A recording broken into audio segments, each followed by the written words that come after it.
Hello, and welcome to this brief guide to making your thesis available online. As you may already know, in order to complete your research degree, you must submit an electronic copy of your thesis in addition to the traditional printed copies.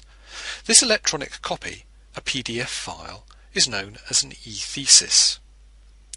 I'll start by looking at an example of an e-thesis and then examine the benefits and issues associated with making your thesis available online. Finally, I'll introduce the online advice and support available. Here is a thesis I found on ePrints, the university's research repository. More on this later. You can see that this index page includes the title, the abstract, and a link to the PDF file. This page is indexed by Google as well as specialist academic databases, so it's easy for other researchers to find this thesis using simple keyword searches. The content of the PDF file is also indexed, so deep searches of the thesis text are also possible. Clicking on the link opens the PDF file, and the first page is a copyright notice. Open access does not mean that normal academic integrity can be ignored. It just makes your work easy to find, read, and hopefully cite. The reader can access the whole thesis, all the way from the title page to the bibliography. Note that colour diagrams, charts, and photos can be included, and advanced users can even include audio, video, and data files if they wish. The university is committed to the principle of open access to research and has developed the ePrints repository to enable its researchers to do this in a simple and secure way. In 2006, the university adopted a policy which requires all research output to be recorded or deposited in ePrints. This includes journal articles, book chapters, and conference papers. Researchers are individually responsible for this process. In other words, they self-archive. In 2008, the policy was extended to cover PhD and MPhil theses to ensure that all of the university's research output is available through ePrints. This is the home page of ePrints, which can be found at www.eprints.soton.ac.uk. You can use simple or advanced search tools to find relevant material, or browse by subject. University research staff log in to submit new items. I've already touched on one of the main benefits of depositing your thesis in an open access repository, and that is increasing its visibility and availability.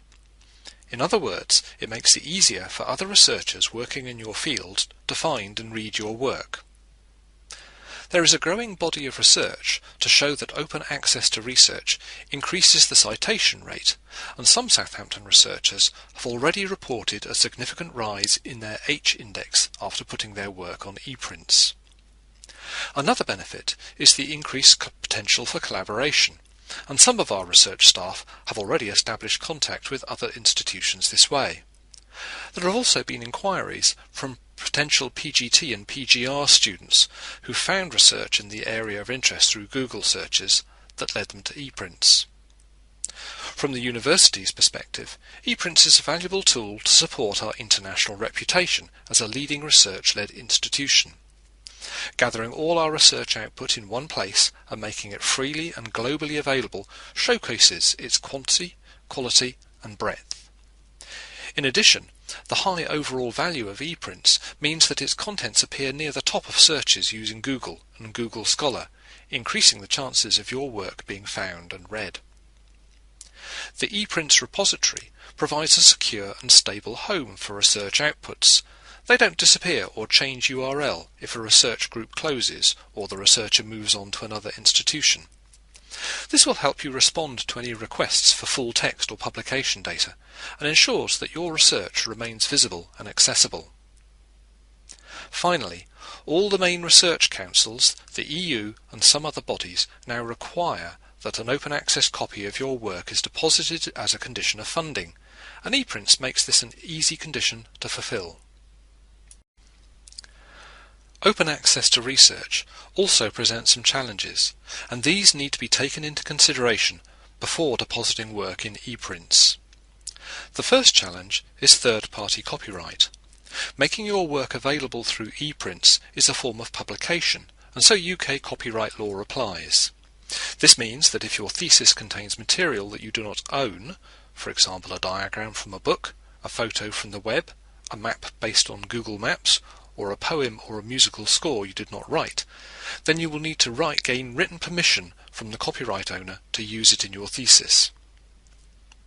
It may not always be possible to contact the owner, or they may want to charge a fee that you don't wish to pay. In these cases, you can still use the material. For example, you may be able to place all of the copyright material in an appendix and just make the rest of your thesis available. If it is important that the material is embedded within your text, for example if your thesis is analysing the music of Steve Reich, then you will have to prevent access to the full text. This is known as an embargo. You still deposit your thesis in ePrints, and other researchers will still be able to find it using searches based on the abstract, but they won't be able to view or download the PDF file. There are other reasons why a thesis might be embargoed. Some research is done in collaboration with commercial organisations, and the contract may forbid open publication of commercially sensitive information. In other cases, the research may lead to patentable inventions or processes, and again, open publication is inappropriate. There are ethical issues around research in medicine and the social sciences, and although data is anonymised, there are still instances where an embargo is required. Finally, the most common reason for an embargo is that journal articles or books based on the thesis are pending, and you do not want to jeopardise publication opportunities by making your work freely available too soon. You can negotiate a temporary embargo with your supervisor during the submission process. The maximum period is normally 3 years, but you may only require a few months. Most journals now acknowledge the right of the author to deposit their research in repositories like ePrints, and items often include a link back to the published article. Detailed guidance on submitting your thesis is provided in the document Completion of Research Degree Candidature, which is available on the University's Quality Handbook website. Make sure you refer to the current online version rather than a printed copy, since changes are occasionally made. For example, a requirement for double-sided printing was added in August 2010. When you submit your thesis, you will need to complete this form with your supervisor, the Permission to Deposit e-thesis. It includes details of any agreed embargo period.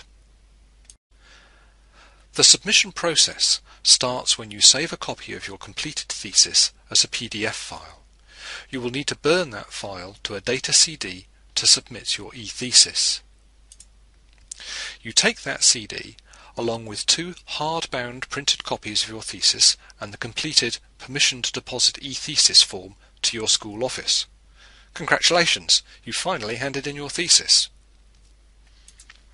The school office will pass your e-thesis CD to ePrints so that it can be added to the repository. The Permission to Deposit form ensures that any agreed embargo is applied. Detailed information and advice about all aspects of submitting your e-thesis can be found on the Academic Skills website at www.academicskills.sutton.ac.uk/e-thesis. The site also includes resources to help you produce your thesis so that it is easy to convert into an e-thesis. Your e-thesis is a PDF version of your word-processed thesis. This means that you will have to create a single file containing your entire thesis, from the title page to the bibliography. You will need to develop your word processing skills to format the document and create the table of contents, and this ability to manage large, complex documents is part of your postgraduate qualification. The Academic Skills website includes Microsoft Word templates that match the regulations, as well as tutorial videos that show you how to use them to automate tasks such as creating the table of contents. We recommend that you view these before you start the writing process. Good luck!